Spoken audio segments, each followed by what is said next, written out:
Manchester United versus Wolves in the Premier League. This is match preview. Sup everyone, this is Draco Evolve, and as always I'm going to start off with the first question. Only one question for you guys. What do you think the score will be for tomorrow's game against Wolves? For me, I am going to go, it was a difficult one because I feel that we will always concede. With the defense that we have, I feel that we will always concede. But I think tomorrow we're going to keep a clean sheet. I genuinely believe we're going to keep a clean sheet. I'm going to go for a 2-0 win for Manchester United. So let me know your thoughts in the comments below. Before we get started, let's have a quick look at the Premier League table. As you can see, let's start playing as I record this. But we are still in the title challenge, as you can say. You know, that is an awesome thing to have, to be in the title challenge or be in the discussion of being in the title challenge, especially when Liverpool dropping points as well as us against Leicester. But you can see we are lying on 27 points, and Wolves currently are having not the best of seasons by the standard. They are languishing around 11th position. Now we're gonna do the Ole Gunner Solskjaer press conference reaction, you know, a little bit later on in the show, if you wanna say. But in the last 5 games, we've drawn twice, won 3 times. Wolves have only won 1 game in the last 5 games. There are a few problems. I think they are missing the key players such as Jimenez, and I think Ruben Neves has pretty much dropped out of favor a little bit on Wolves. I don't know what's happening in the background, but that's the situation right there. Still a very quality team. Adama Traore, despite being such an amazing player, pacey, powerful player, he hasn't scored a goal this whole year so far. Hopefully it's not going to be against us tomorrow. But let's look at my predicted starting lineup. So I went for a 4-2-3-1, Ole Gunner Solskjaer's 4-2-3-1 that he likes to play every now and then, or pretty much all the time. We are at home. I went for a back 4 of Shaw, Bailly, Maguire, Bissaka. Lindelof not being 100%, obviously Bailly will come in. Midfield, I went for a bit of a rotation, you can say. I got Pogba in there along with Fred. Now, McTominay, I was tempted to put McTominay in there, but we have been playing a lot of games, and we got another, you know, big game coming up in a few days' time against Aston Villa. So I think squad utilization and rotation, especially in the midfield area where we have the depth, the quality and depth, should be utilized. Obviously, I would love to have put Donny van der Beek, but that's one player that I always get right in the lineup, is not including Donny van der Beek, because I don't know what's happening. He's pretty much out of favor, it seems. Doesn't even get a look in at times. Doesn't even come on from the bench at times. Whenever he starts, he doesn't get the full 90 minutes. He comes off. I feel sorry for him, but that's my sort of 2 midfielders, Pogba and Fred. Up front, I'm going to put in Martial, Bruno, Rashford, Greenwood. I was tempted to take off Bruno. I think Bruno needs a bit of a rest.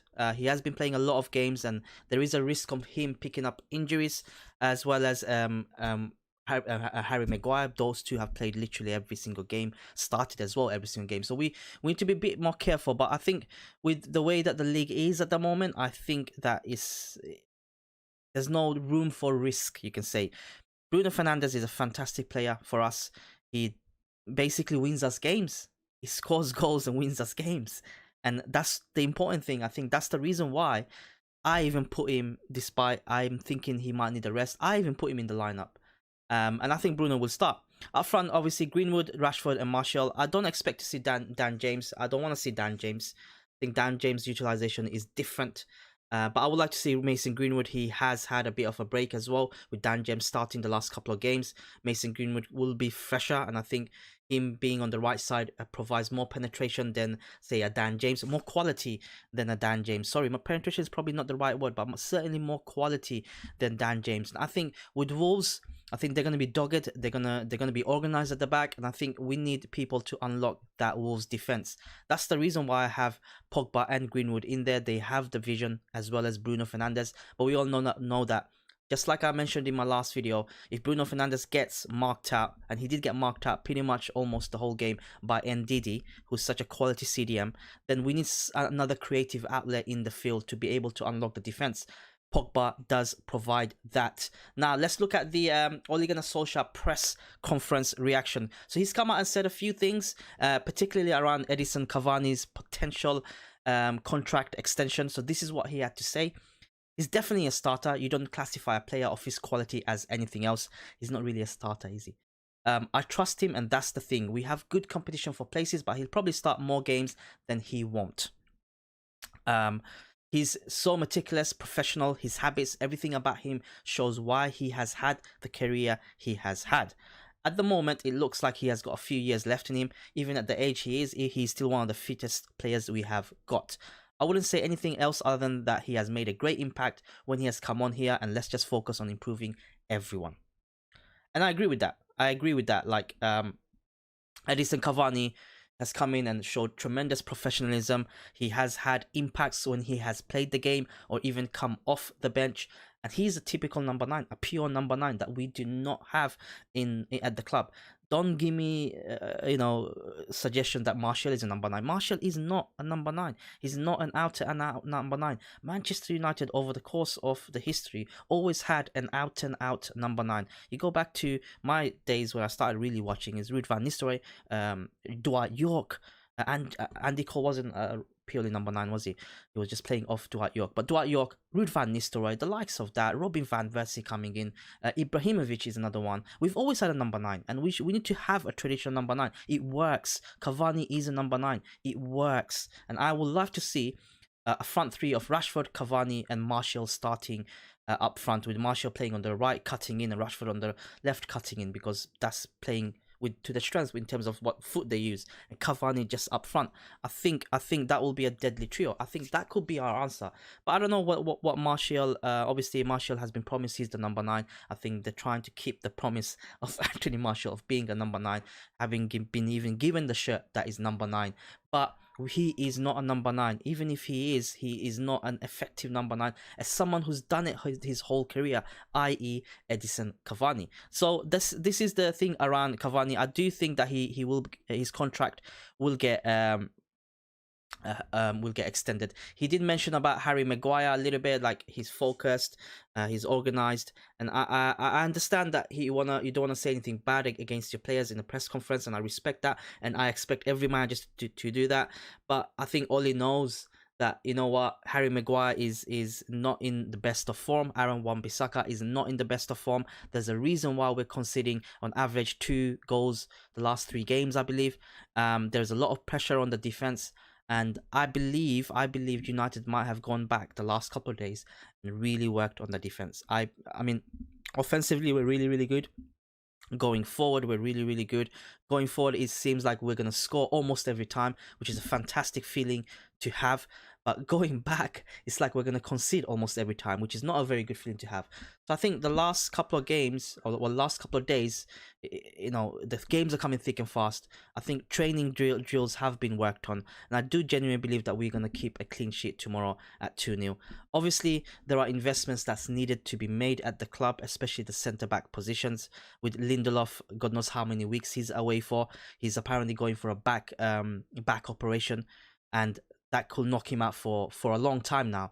And now, at the moment in the club, we have Maguire,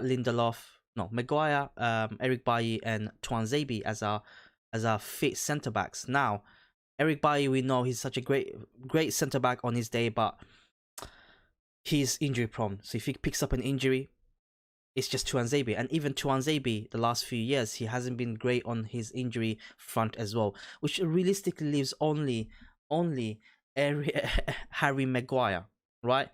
And that is something to be really worried about, right? Looking at the table, we are in discussion, at least in the conversation of being in the Premier League title race, which is such a fantastic thing to at this stage of the season. If we do not kind of solidify that status with some recruitments over at January, in the January transfer window, we are going to be in trouble. We are genuinely going to be in trouble. We are leaking goals. As you can see, we scored, going forward, we scored plenty of goals, 30 goals, joint second behind Liverpool.